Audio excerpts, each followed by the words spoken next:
Sahabat setia Gowori yang dikasihi Tuhan, Shalom. Hari ini adalah Senin 1 Januari 2024. Selamat tahun baru untuk semua sahabat setia Gowori. Tahun 2024, hidup baru, semangat baru, pengharapan baru.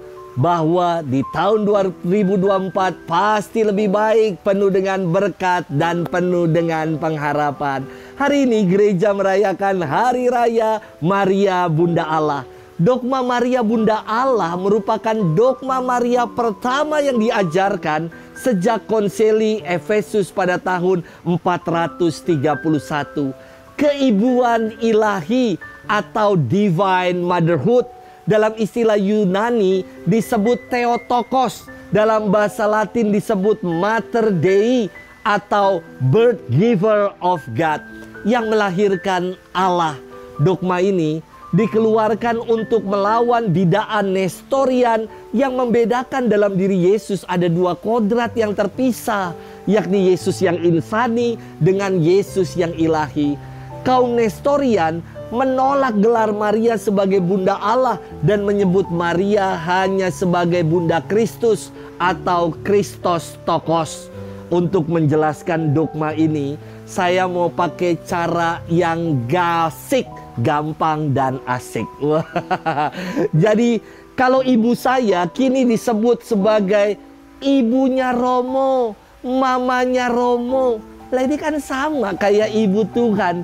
Yesus itu Tuhan, maka mamanya pasti Bunda Maria adalah Bunda Tuhan. Seandainya saya nggak jadi Romo, mama saya disebutnya Buluk, ibunya Luki, si Buluk. Untung saya jadi Romo. Jadi mama saya nggak disebut Buluk, tapi disebut mamanya Romo. Sahabat setia Gowori yang dikasihi Tuhan, gelar Maria Bunda Allah tentu berkaitan erat dengan Yesus sendiri yang adalah pribadi Allah yang menjadi manusia. Maka sosok Bunda Maria sungguh menjadi sosok spesial di dalam gereja, karena sejak semula Bunda Maria telah disiapkan Allah untuk menggenapi rencana keselamatannya. Mari kita bersama-sama hari ini merenungkan firman Tuhan yang diambil dari Injil Lukas 2 ayat 16 sampai dengan 21. Kita siapkan hati kita. Haleluya, haleluya, haleluya.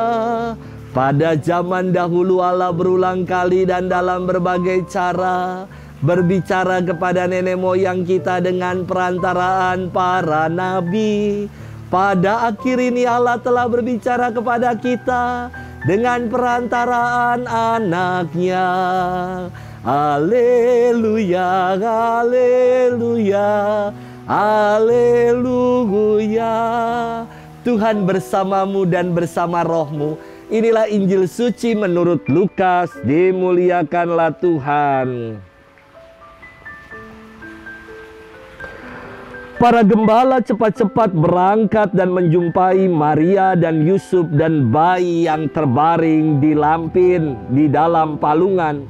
Dan ketika mereka melihatnya, mereka memberitahukan apa yang telah dikatakan kepada mereka tentang anak itu.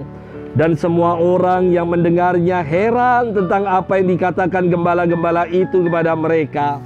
Tetapi Maria menyimpan segala perkara itu di dalam hatinya dan merenungkannya. Maka kembalilah gembala itu sambil memuji dan memuliakan Allah karena segala sesuatu yang mereka dengar dan mereka lihat semuanya sesuai dengan apa yang telah dikatakan kepada mereka. Dan ketika genap 8 hari dan ia harus disunatkan, ia diberi nama Yesus, yaitu nama yang disebut oleh malaikat sebelum ia dikandung ibunya. Demikianlah sabda Tuhan. Terpujilah Kristus. Sahabat setia Gowori yang dikasihi Tuhan, Shalom. Hidup ini adalah anugerah yang berharga. Setiap detik, setiap waktu adalah karunia dari Allah.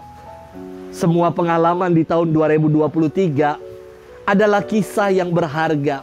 yang sudah baik di tahun lalu, mari kita kembangkan untuk semakin lebih baik di tahun 2024 ini.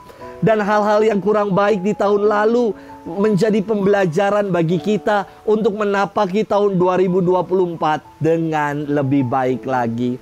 Sahabat setia Go Word yang dikasihi Tuhan, firman Tuhan hari ini berkisah tentang para gembala yang bergegas cepat-cepat menuju ke Bethlehem untuk memastikan kabar gembira yang didengarnya dari malaikat. Para gembala ini berangkat ke Bethlehem dan mereka sungguh-sungguh menjadi saksi apa yang mereka dengar sungguh tergenapi dan sungguh-sungguh nyata. Maka para gembala itu dikisahkan kembali sambil memuji dan memuliakan Allah karena segala sesuatu yang mereka dengar dan mereka lihat sesuai dengan kabar gembira yang disampaikan kepada mereka. Artinya jelas bahwa kabar gembira yang disampaikan kepada para gembala bukan kaleng-kaleng, bukan isapan jempol, melainkan sungguh kebenaran bahwa juru selamat hadir dan lahir di tengah-tengah kita. Sahabat setia Go Word yang dikasihi Tuhan, mumpung baru membuka lembaran baru di tahun 2024, mari kita meneladani sikap para gembala yang setelah mendengar kabar gembira, mereka bergegas untuk memastikan kabar itu dan mereka pulang dengan apa? Memuji dan memuliakan Allah. Kabar gembira selalu kita dengar dan kita renungkan setiap hari dalam Go Word. Tetapi apakah hidup kita sudah dipenuhi dengan ungkapan syukur untuk memuji dan memuliakan Allah? Ekaristi adalah salah satu ungkapan syukur kita untuk memuji dan memuliakan Allah. Mari kita selalu memenuhi undangan perjamuan Tuhan untuk memuji namanya dalam hidup kita. Selamat bermenung dan selamat tahun baru untuk kita semua. Tuhan memberkati kita selalu. Dalam nama Bapa dan Putra dan Roh Kudus. Amin. Happy New Year.